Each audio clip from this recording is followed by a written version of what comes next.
So my challenge to myself was be a little more curious, because, it's like that old, you create your own luck or whatever the slogan is there. Well, you find these stories and you find these people by being curious and just asking the simple question, what's your story?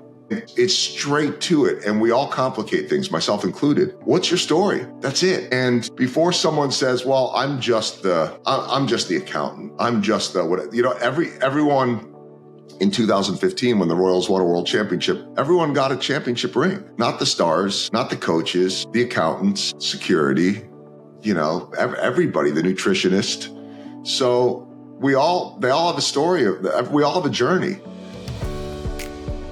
Welcome to Encouraging Leaders, a podcast that exists to remind CEOs and aspiring CEOs that you do not have to lead alone. I'm Mark DeBron, and today I am joined by a special guest, Joel Goldberg. Joel is an incredible leader. He's an author, a speaker. He has been an Emmy Award-winning reporter for the Kansas City Royals for the last 30 plus years. So he's an author, a speaker. He's so encouraging whenever I talk to him. But I want to read one quote from the back of it. Bob Costas says, he's an incredible reporter. As a baseball player, he knows his baseball facts down deeply. But what sets him apart from most others is his genuine interest in the people and the stories behind the game. Joel, welcome to the show. Mark, thanks for having me on. I do want to stick to the question that I've asked every guest. The question I've been asking guests is this: when in your leadership journey, when did you learn that you didn't have to do it all alone? It's a good question. And I don't know an exact point other than I know that where I'm at with that now along the journey. All I knew when I began in television in 1994, and the dream of being on TV started somewhere in the 80s, but it's a very lonely world. TV, speaking, all of that is a lonely world if you're that person that is in front of the camera, because you're there by yourself, or maybe you've got a partner and that's it. And everybody's watching. And I don't think I really understood what it meant to be a part of a team. I think as I climbed the ranks in TV, where when you start, very much like a startup entrepreneur, you do everything. And then I think it's almost like a scaling type of story in business, and the same in TV. You can do this all alone, but when you're surrounded by good people, and by the way, not always good people, you've got to find a way to make it work. And it took me a while to understand that speak up when you really need to speak up, but give people their freedom, let them do their jobs and build those relationships. And all of that's what goes into teamwork. And so much of what I do, people only see me and they have no idea what goes on behind the scenes. That's the people that you need. Yeah, so it's an evolutionary journey for you. Yeah. You've been able to let go of one piece of it at a time and get people helping you along the journey. You've seen it in sports 100 times over. I actually think about the connective tissue between that and your other passion, which is this genuine interest in others. I have witnessed it. You have this deep, genuine interest in the human that's in front of you. And it's not just me. I've seen it with other people. When you're with somebody and Bob sees it, it's unique. If you go back in history, when was the first time you remember thinking, I want to know these other humans. I want to know the story behind the story. I want to know everything about them. So I think it was always there. I don't know who it came from. I will always say that I was raised right. And so I credit my parents for a lot. My paternal grandfather, who passed away in his early 80s in 1996, was just a people person. Everyone in my family is or was.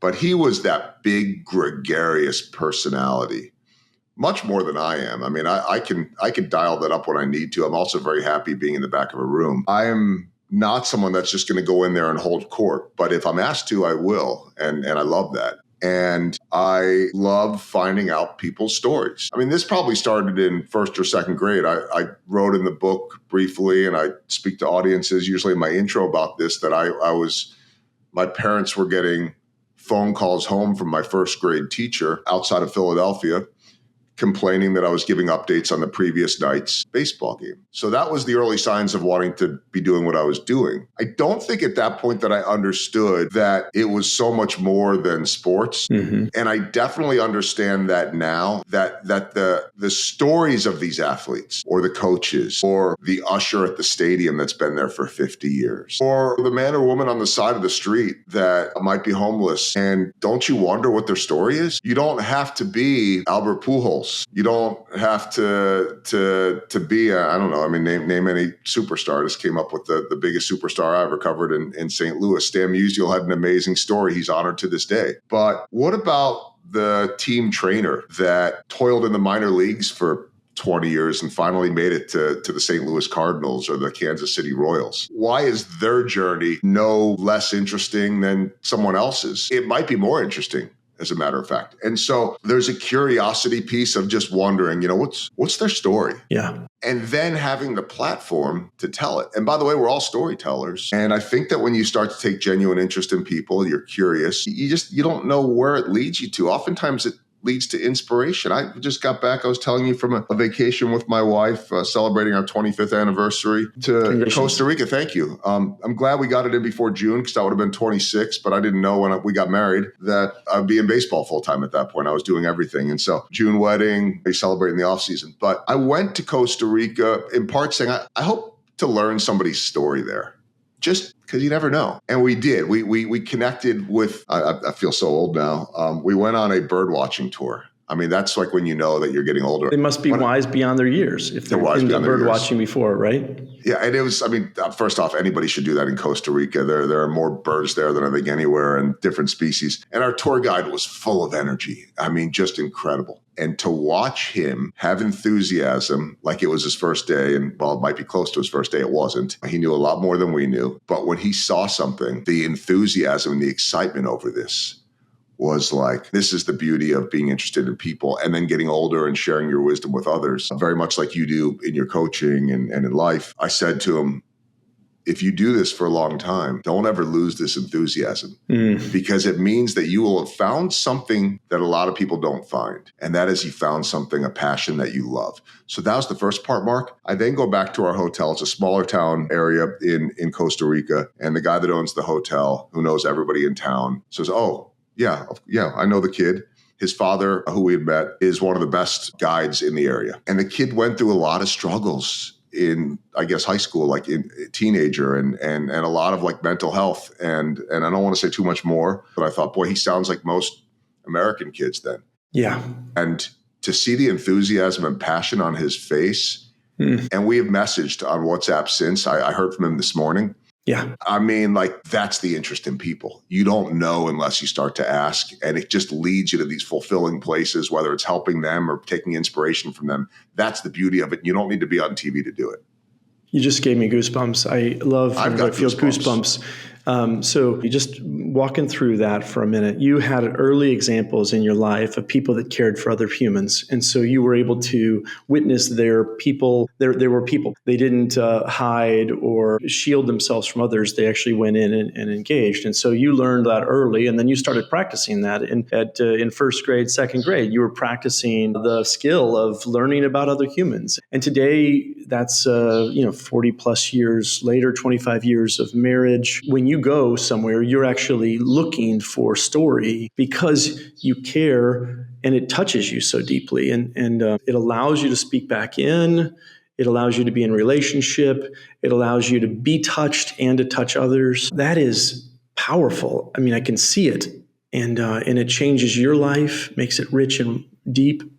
And it changes your leadership capabilities, your authorship capabilities.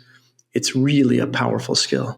One that, and I'm not trying to be, I don't know what the word is, Mark. I don't know if it's better being humble or whatever. You'll come up with a word for me. But I've got more work to do in this. Everybody does that. Not everybody, but what's your word for 2025? Or I don't like resolutions because I feel like they only happen in January, and then you stop going to the gym or whatever. But my word for 2025 is curiosity. So I guess the reason I was struggling with how to label this is that I think people would assume that that I'm naturally curious because of what you're talking about, this interest in people. But I also think sometimes, maybe this is post-COVID, maybe this is just like so many interviews that sometimes you want to maybe hide a little bit or just go on the couch and unplug and not be on center stage, right? I mean, all of us in whatever our jobs, at some point, most of us have to be in the spotlight or on, quote unquote, on. And so I found myself more often than not really relishing in the off. So my challenge to myself was be a little more curious because, it's like that old, you create your own luck or whatever the slogan is there. Well, you find these stories and you find these people by being curious and just asking the simple question, what's your story? Such a simple, powerful question. Tell me your story. What's your story? It's straight to it. And we all complicate things, myself included. What's your story? That's it. And before someone says, well, I'm just the accountant. I'm just the what. Everyone in 2015, when the Royals won a world championship, everyone got a championship ring. Not the stars, not the coaches, the accountants, security, everybody, the nutritionist. So they all have a story. We all have a journey. Mine just happens to be in front of a camera, which somehow, in terms of perception, maybe adds more clout to it. It's not. It's just a journey like everybody else's.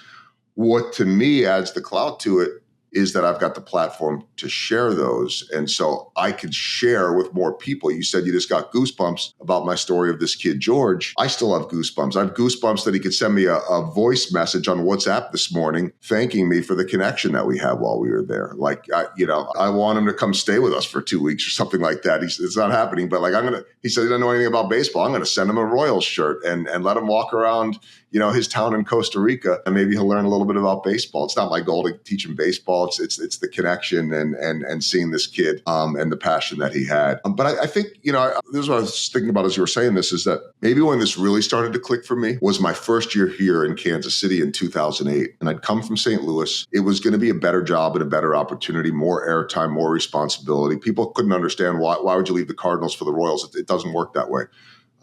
Maybe if I'd grown up in St. Louis, then, hey, it's my hometown team. But it was going to be a lot more opportunity. I've hosted over 99% of every televised pre- and post-game show for the Royals since 2008, and I've missed just a few of them. When I came here and the Royals were losing a lot, and the Cardinals really, I'm not trying to pour salt on any wound of any fans that are listening, but this is really, to me, the first kind of downtime they've had since before I got to St. Louis in 1998, 99. This is the first time I've seen them down. It's been that good of a run for them, and I hope people appreciate it.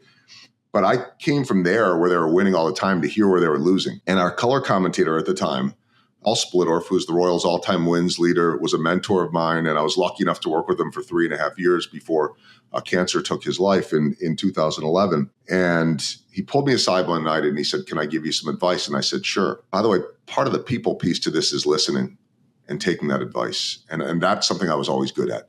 And he said, "Let me give you some advice." He said, "You look like you're getting down, you're getting frustrated, post-game shows. There are a lot of important people that are paid a lot of money to lose sleep over the losses, and you're not one of them."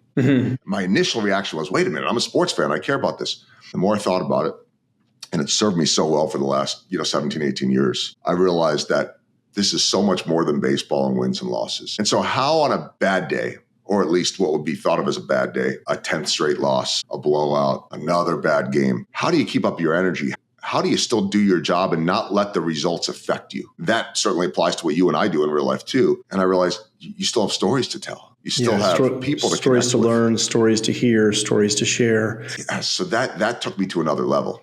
I love it. So Joel, there's a couple things because so much powerful things for our business leaders, CEOs, and aspiring CEOs that are listening. The first thing I want to just call out is your search for others' stories. Gave me goosebumps, gave you goosebumps, is actually something that builds you, strengthens you, gives you encouragement to keep on going and thriving. You set a target of, I'm going to find somebody's story while I'm on vacation. And that is something that you have done habitually for a long time. And you're continuing to need to keep on going because you're setting a goal to keep on going. Curiosity is a number one goal for you this year. So you're not done with learning how to do this, but you are practicing it for a long time. For those in the audience, I'm just thinking about when I stepped into the role of president, I didn't know the people I was leading. I didn't know their first name, last name, or anything about them. And my first target for the first 90 days was to learn everybody's first name, last name, and something special about their story. And I said, until I get first name, last name, and something special about them, I will not be in a position to lead them. And so I just think about that is what a tangible step of what you're doing can look like in a CEO. If you do not know your people, if you don't know their stories, you have very little chance of leading them and guiding them to the next level of wherever you want to lead them to. And so I just thank you so much for that gift of just going out and practicing it. You didn't just do it at work. You said, in my downtime, I'm going to practice this skill that is so important to me because I care so much about learning and growth and staying curious, and I'm not done. So thank you for that. Well, I mean, thank you for your, not just your words, but and your encouragement, but you always have such a unique and just a real perspective on things. So the way you say that to me will reinforce to me how important it is. You know what I mean? Like, I was doing that because something I love to do and it is important. But when you frame it that way, it makes the payoff sweeter, I think. Like, it's okay, wait a minute. This is why I'm doing this. This is why I'm learning how to learning how to love through story. So the second piece, what year was it that your mentor told you it's more than the results? Because this is a lesson. 2008. Yeah, 2008. Okay. So you had gotten your dream job of 25 years now. You've been serving there, or 30 now, whatever the number is. It's a long time. Yeah. No, I guess now it's over at the Kansas City Royals. How long has it been? 18 season years, here. Sorry. Yeah. 18 years overall. At the Royals. And you're already down because they're not winning, and you're feeling it, and your mentor sees you and says, you've got to learn this leadership lesson. And he just speaks directly to you. He says, this is what I hear him saying. I care about you. And if you don't change how you view results, you're not going to make it in this game. You're not going to make it to the next season or the next 10. So I need you to shift your focus from winning or losing to something else. There's more beyond the game. He gave you that gift and you listened. And right now you're teaching me, and our guests are talking as well, our listeners as well.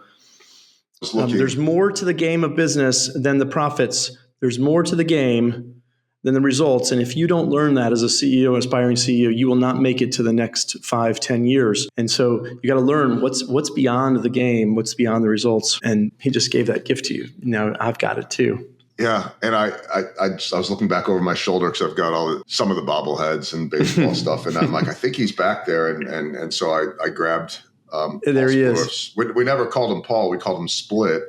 And, I've thought often that selfishly I was robbed and nothing like his family was, but, I only got a few years with him, but, the cancer, which he would never talk about, he acted like everything was fine because he was really tough and going to treatments during the day and then coming to games at night. Never once spoke about it. And, he was the color commentator, but also did play-by-play, very rare for a former player. So you do a few innings of play-by-play. Well, in my second year there, his voice, it really was affecting his voice. To do 9 innings was going to be a struggle. He would have done it. So they moved him to be the pre and post game show analyst with me. His sickness and ultimate downfall of taking his life was my blessing because I got to spend all the shows with him. I wish I had more time, but as I tell that story all the time about his advice. As a matter of fact, I was walking out one night two seasons ago, and the Royals were really, really bad. Last year, they had one of the greatest turnarounds in the history of Major League Baseball, but they lost 106 games 2 years ago. You don't need to be a sports fan to do those numbers. That means that they lost 106 of 162. There weren't a whole lot of wins to talk about. And I'm walking out with my broadcast partner, now my longtime broadcast partner, Split's replacement, Jeff Montgomery, who was Jeff Montgomery's also a pitcher. I could not have had a better partner for all of these years. Just incredible. And we're walking out. I go, well, there's another loss, 7th, 8th in a row, whatever, 14th out of the last 16, whatever it was. And he goes, they don't pay us to lose money about the losses. And I said, did Split tell you that too? And he goes, oh yeah, he gave me the same advice. And so I just thought, boy, he lives with us every single day. So yeah, he lives on. You get to share his message. We could only be so fortunate to have people like that. That's so cool. Congratulations on being open to the advice and counting something that was really tragic in one life as a blessing to yours. I want to move you to this book in front of me, Small Ball, Big Dreams. Tell me why you wrote it and what you're hoping to see in the world because of it. Well, it's interesting, Mark. I mean, if I'm being totally honest, I had a first book, which I think I sent you probably after you were on the podcast, Small Ball, Big Results. I'm not saying I wrote that for the wrong reasons, but when I started my speaking business about 8 years ago, which I stumbled into, and it's been one of the great developments in my life because it enables me to do everything that you've so eloquently analyzed beyond television. And everybody told me, you got to write a book. Speakers write books. And I went into this panic, like, I don't know what to write a book about. And I got advice, start a podcast instead, and that'll lead to the book. And so it did. And it was, how small ball, the little things in baseball, it's the bunts, but the little things that make you successful. And I knew I had all the material and I felt good about it. And it was a good storytelling book, but I wrote it because you're supposed to write books. And so, yeah, I knew I needed to write a second one. Didn't need to, but was going to. I have more content material that I knew what to do with, but there was something about this topic that spoke to me more than the first book, because not only was I a guy that was living my dream, and not a lot of people get to do that, but my work involved telling the dreams of other people. That's really what we've been talking about, right? I mean, it doesn't have to be the baseball player, but I can't tell you how many times, and there is no better occurrence than when a guy makes his big league debut, whether he's going to be a superstar or maybe it's one of the only games he'll ever get to play. That in that moment, and if they happen to have won and I get to do the player of the game interview, I'm always going to get that kid. And his family is going to be up in the stands. Maybe his parents are there. Maybe not. Maybe there's a parent that passed away that it's in their memory. But he's waving up to his mom or his dad or his girlfriend or his wife or his fiance. And the question we always ask them when they get up is, what's the first call you made when you found out? Well, I called my mom back in Venezuela and she was in tears, all this type of stuff. And now I get to interview them after the game. And their answer almost every time is, this is what I dreamed of in the backyard, or some version of that. And I thought, isn't that kind of everyone? And oh, by the way, the dreams don't always work, and the paths and the journeys are different. And what I realized was that what you've talked about, my interest in people, really chronicles their dreams. I'm gone awry, by the way. Former St. Louis Cardinal Scott Spezio, who was helping him as a role player, helping them to a world championship in 2006, while also high as could be on coke and alcohol, and his life was spiraling and falling apart. And he's now been sober for a number of years and picked himself up, and he's inspiring others. We just think that there's this straight path on the journey. And anyone that knows you, or that's worked with you or might work with you or is trying to build something, understands that this is not a straight line. And it's no different from the ball players. It's no different from me. This is a book of grit and resilience and adversity on and off the baseball diamond. And I tried to include some of my life story in there as well. Yeah, well, I did get to read Scott's story, and he was in a transition period. He's sitting there transitioning between success and what's next. And now he's back into fulfilling a purpose to help others and to pour out what he's learned, because he's been through hell. And you can't go through hell and come to the other side and not transition into something where you can go back out and dream again. And it's just a shift in the story. I made a very brief, I could have done a whole chapter on it. I thought about it, but I was doing on my podcast a few years ago. This is the beauty of having a platform and saying, you know what, I want to do this. And you meet people and the curiosity. And so it led to me doing a 4-part series on human trafficking. It's not anything I knew a whole lot about other than it was bad. I didn't realize it was pretty much right in all of our own neighborhoods. We don't realize it. And I met a woman, she was on the podcast, and I just mentioned it in the intro to the book. She'd been trafficked by her father in Missouri.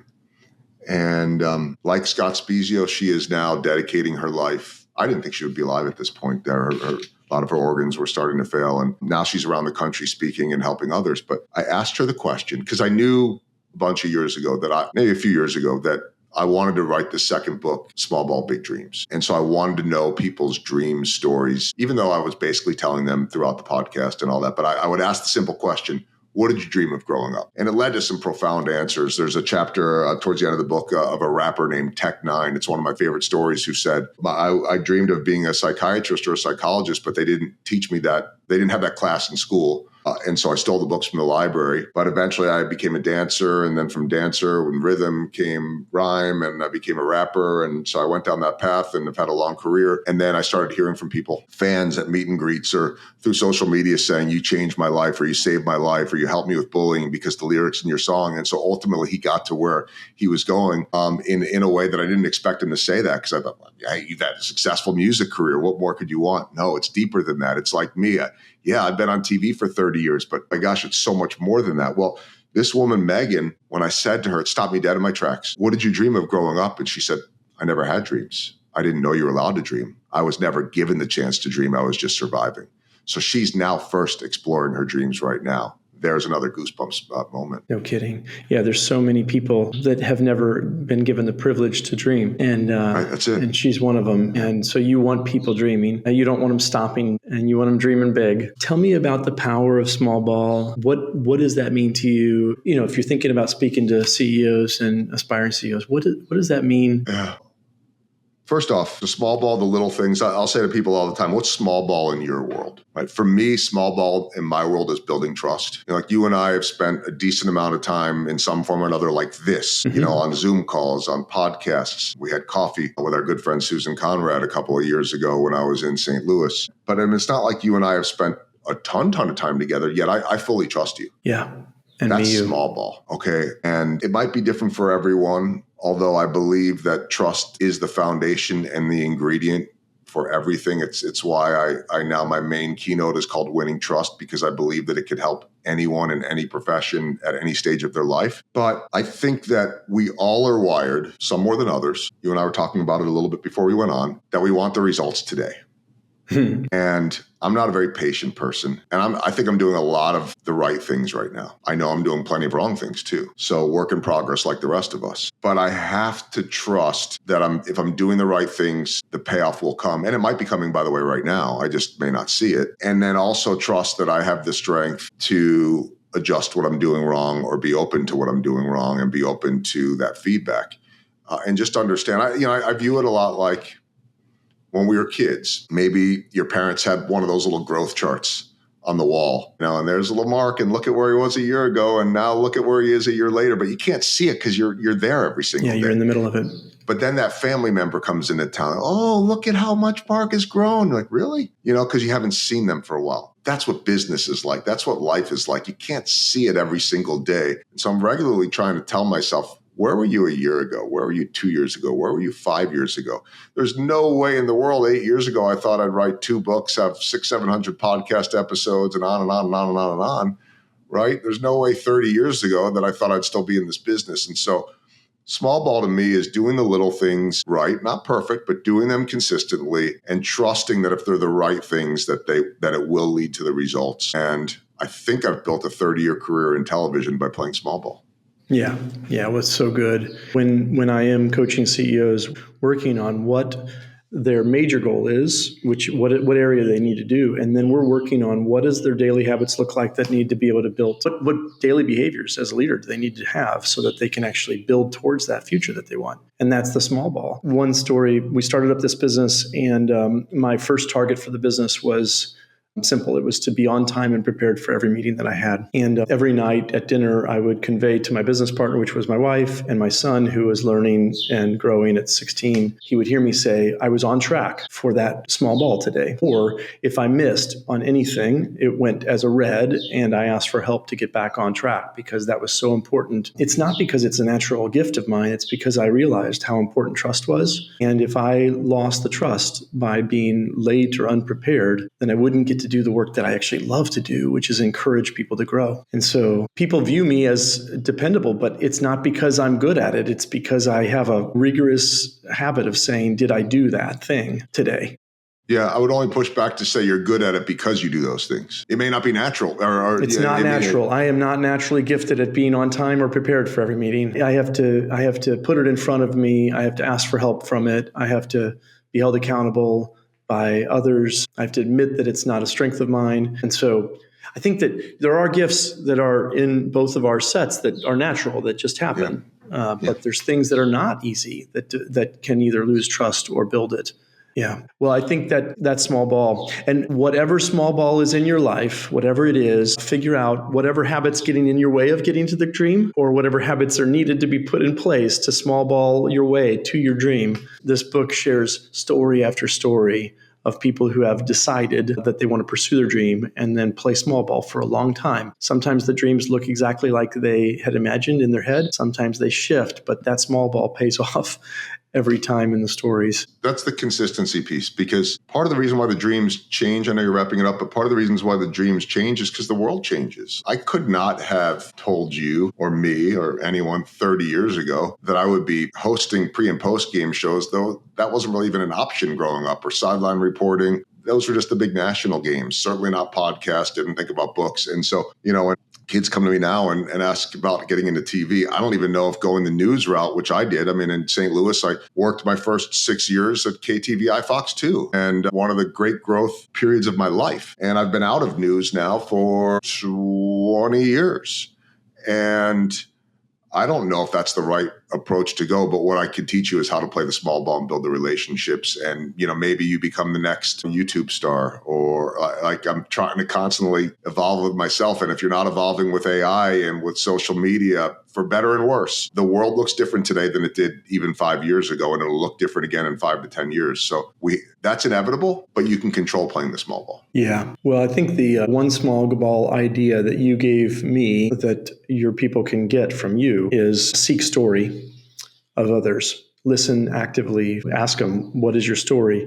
And then listen, and then encourage them, whether you can do it on WhatsApp or AI, or whether you can set a discipline of some way, but basically keep on pouring into them, and then let that come into your life and strengthen your ability to tell stories, share stories, learn stories. Man, I don't know of a profession that doesn't need that small ball habit. I literally don't. And I know that the leaders in our lives that I get to coach, they need that. They need that small ball. And I'm guessing that it will help whoever is in TV down the road in whatever form, function that they're doing it in. Practice often that small ball. Hey, any last words of encouragement to these CEOs and aspiring CEOs that you would like to share from all of your learning? They're starting up. Some of them are stuck at 20 million. Some of them are stuck at 40 million. Some of them are stuck because they just like, what do I need to go do? Any recommendations for them? Let's reverse this a little bit. I talked about having a genuine interest in listening to others. Don't be afraid to tell your own story. And I don't mean that in a promotional way. We all need to do that too. That's the part of this that I don't like. But, I've been in book promotion mode right now. It's part of it. But it's more than that. It's don't be afraid to tell your story, and not just to pound your chest, this is what I do, but the hardship that it took to get there, the lessons learned. You could do that in a way that helps others and inspires others. And that's how people learn about you. We're so often programmed to not be vulnerable and not show our weaknesses. And I would say that you can build trust and build connections and let people know about you by sharing those vulnerabilities. And that oftentimes leads to that willingness to take advice. When you are willing to accept advice, to solicit advice, and that does build the trust, it oftentimes leads to more connections that add to the journey. And when you talked about my mentor, one of my mentors, Paul Splittorff, and he offered to me, if I'd said no, can't imagine saying no, but some people would, right? I mean, who knows where I'm at today. And so I just think that in being storytellers, don't forget to tell your story, because if you love what you do, you have a mission, people should hear about it. I think it's somebody said something to me recently. I said, I feel selfish promoting the book so much. And the guy asked why I wrote the book. And I said, well, I think there's a lot of inspiration and I have so much access to people. And he said, well, do you think it's selfish not sharing it? I thought, oh, that's interesting, right? Like, so maybe sometimes we need to get out of our own way and just tell that story. Yeah, it sounds like the thing you need to hear is the thing you're sharing with our CEOs, which I will share back to you. I want you to get to where you can share your story authentically, vulnerably, openly with whoever you're around so that they can learn from it and you can learn from it. It's really powerful. It's a gift to me to hear your story today and to share that story forward with the CEOs and aspiring CEOs here in the business community. And I hope that you will keep on practicing what you preach and share your story authentically because it has the power to shift others and to help them grow into the leader they were created to be. So if you're listening today today. Thanks for listening. Joel, thank you so much for spending time with our group and for who you are and for how you show up. Thank you, Mark, and thanks for everyone for listening.